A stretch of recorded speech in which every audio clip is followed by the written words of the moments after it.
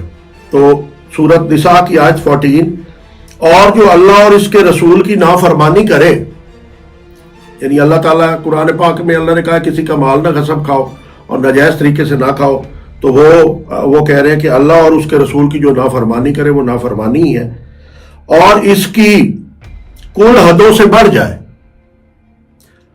اللہ اسے آگ میں داخل کرے گا۔ بھائی صاحب FIA کے ڈائریکٹر صاحب، اللہ اسے آگ میں داخل کرے گا جس میں ہمیشہ رہے گا، اور اس کے لیے خواری کا عذاب ہے۔ عذاب تو آپ کو دنیا میں ہی شروع ہو گیا کہ آپ کا عہدہ گیا، آپ کو ذلت آئی، جیسے میڈیا پہ آپ کسی کو جو ہے وہ بدنام کر رہے تھے آپ ہوئے، اور آپ نے اللہ کی حد کراس کی، آپ نے آیت سورۃ بقرہ کی آیت 188 کی وائلیشن کی، اور اس وائلیشن کے نتیجے میں اللہ تعالیٰ کہتے ہیں کہ جو اللہ تعالیٰ کی اور اس کے رسول کی نافرمانی کرے گا اور وہ اس کی حدوں سے زیادہ بڑھ جائے گا، تو اس کے لیے آپ کے لیے خوشخبری ہے کہ آپ کو آگ میں داخل کیا جائے گا۔ جس میں آپ ہمیشہ رہیں گے. ماشاءاللہ آپ نے بہت بڑا کام کیا ہے اور اس کی تو معافی ہوگی 100 دنوں میں, اور اللہ اس کو ہدایت دے, وہ بسم اللہ الرحمن الرحیم سے آئندہ اپنا پروگرام شروع کیا کرے. ایک اور اللہ تعالیٰ نے بتایا ہے, یہ صورت ہے شورا, اس کی آیت 92 ہے, اور اس میں بھی اللہ تعالیٰ یہی کہہ رہے ہیں کہ جو اللہ تعالیٰ کی آیتوں کی, اللہ تعالیٰ کے حکم کی جو نافرمانی کرتا ہے تو ایک تو اس کو آگ کا جو ہے وہ عذاب ہے جو ہمیشہ رہے گا, سورت نساء کا. دوسرا یہ سورت شورا آیت 92, اس کا ترجمہ میں پڑھتا ہوں. مواخذہ تو انہی پر ہے جو لوگوں پر ظلم کرتے ہیں اور زمین میں ناحق سرکشی پھیلاتے ہیں, ان کے لیے دردناک عذاب ہے. یعنی عذاب کنفرم ہو گیا ایسے لوگوں کے اوپر جو اپنے عہدوں کا ناجائز فائدہ اٹھاتے ہیں, جو لوگوں کو ذلیل کرتے ہیں, جو لوگوں کو مارتے ہیں, جو لوگوں پر جو ہے وہ ان کے لیے قہر بنتے ہیں دنیا میں. تو اللہ تعالیٰ کہتا ہے ان کے لیے مواخذہ ہے, ان لوگوں کی چھوٹ نہیں ہے, ان کا مواخذہ ہوگا ہی ہوگا, یہ اللہ کا فرمان ہے. جو لوگوں پر ظلم کرتے ہیں اور زمین میں ناحق سرکشی پھیلاتے ہیں ان کے لیے دردناک عذاب ہے. تو یہ دردناک عذاب جو ہے وہ اس کے لیے بھائی صاحب جو ہے وہ آپ 100% آپ کو ہوگا ہی ہوگا, اور آپ کو جو ہے وہ آگ کا عذاب بھی ہے جس میں ہمیشہ رہیں گے, دردناک عذاب بھی ہے اور خواری کا عذاب بھی ہے. یعنی ایک گندے سے چھوٹے سے کام پہ آپ کو اللہ تعالیٰ نے اگر اتنا بڑا عہدہ دے دیا ہے تو کم از کم آپ یہ دیکھ لیں کہ وہ اللہ نے دیا ہوتا. آپ تو سجدے سے نہ اٹھیں, آپ تو انصاف کریں. اور آپ انصاف پہ میں آپ کو بتاؤں, یہ سورت مائدہ ہے, اس کی آیت نمبر 8 ہے. انصاف پہ میرے اپنے ججوں کے لیے یہ ہے کہ شاید آپ کو قرآن پاک پڑھنے کا ٹائم نہ ملتا ہو, آپ بزی لوگ ہیں, اور جو ہے میں آپ کے لیے کر دوں, ہو سکتا ہے یہ پروگرام کہیں سے آپ کے یا آپ کے کسی رشتہ دار کے یا آپ کی والدہ یا آپ کے باپ وہی آپ کو بتائیں گے. اولاد اور بیویاں تو فتنہ ہے, وہ تو آپ کو نہیں بتائیں گے. تو انصاف کے لیے اللہ تعالیٰ نے کیا کہا ہے, یہ سورت مائدہ اس کی آیت ہے 8. اے ایمان والو اللہ کے حکم پر خوب قائم ہو جاؤ. اللہ کہہ رہا ہے کہ میرے حکم پر قائم ہو جاؤ, میرے حکم پر آ جاؤ. انصاف کے ساتھ گواہی دیتے اور تم کو کسی قوم کی عداوت اس پر نہ ابھارے کہ انصاف نہ کرو. یعنی کسی کی عداوت اللہ تعالیٰ کہہ رہا ہے کہ ایسی نہ آپ پر آ جائے کہ آپ انصاف نہ کر سکو. عداوت اس پر نہ ابھارے کہ انصاف نہ کرو, انصاف کرو, وہ پرہیزگاری سے زیادہ قریب ہے. اور اللہ سے ڈرو, بے شک اللہ کو تمہارے کاموں کی خبر ہے. یہ انصاف والے لوگوں کے لیے. جج صاحب اگر آپ کے پاس ایک بندہ پیش ہو ہی گیا تھا تو آپ زیادہ سے زیادہ 3 دن کا 7 دن کا ریمانڈ دے دیتے, پھر بڑھا دیتے. یکدم اتنا بڑا ریمانڈ آپ نے دیا ہے. تو یہ آیت 8 سورت مائدہ اس کے زمرے میں آپ آتے ہیں. تو اللہ تعالیٰ کہتا ہے کہ تمہارے کاموں کی مجھے خوب خبر ہے. اور اس میں بھی جو ہے وہ آگے اللہ تعالیٰ نے جو ہے نا وہ اس میں بھی وہ سزا رکھی ہے. اگلی آیتیں میں پڑھنا نہیں چاہتا, لمبا ہو جائے گا, لیکن اس کی بھی آگے سزا ہے. اور وہ سزا اللہ تعالیٰ نے کفر کے برابر رکھی ہے کہ اگر آپ انصاف نہیں کرتے نا تو آپ کو اس کا بدلہ دیا جائے گا. وہ بھی ظلم کے زمرے میں آتا ہے. اور ناظرین میں آپ کو ایک بات بتا دوں, 2 چیزیں اللہ تعالیٰ کو پسند نہیں ہیں. ایک اس کا شرک اور دوسرا ظلم اور تکبر. یہ چیزیں ایسی ہیں جن کو بالکل اللہ تعالیٰ کبھی کسی صورت میں بھی معاف نہیں کرتا, اور فوراً پکڑ ہوتی ہے اس میں. اب ادھر پکڑ کیوں ہوئی؟ وہ ڈکی صاحب کے جو ہے وہ رونے سے اور اس کے گڑ گڑانے سے اللہ کے آگے اللہ کا سسٹم ایکٹیویٹ ہو گیا اور فوراً پکڑ آ گئی. ایسے لوگوں میں ہو سکتا ہے انہوں نے اس سے پہلے بھی کئی ایسے لوگوں پہ ظلم کیا ہو, اور وہ انہوں نے ایسا نہ گڑ گڑایا ہو جس طرح سے یہ بندہ گڑ گڑایا. اور 100 دن جب میں آپ کو ایک اور چیز بتا دوں, جب آپ کسی بھی پریشانی میں ہوتے ہیں یا ہم جو چلے کاٹتے ہیں تو وہ چلہ بھی پہلا چلہ ہوتا ہے 3 دن کا, 7 دن کا, 14 دن کا, 21 دن کا, 40 دن کا, سب سے بڑا ہمارا چلہ ہوتا ہے. اور 40 دن بھی نہ ہو تو پھر 100 دن کا ہوتا ہے. تو یہ سب سے بڑا چلہ ہوتا ہے. ڈکی بھائی صاحب بھی ٹھیک ٹھاک گنہگار تھے جو 100 دن اللہ تعالیٰ نے لیے, نہیں تو وہ تو اس کی رحمت تو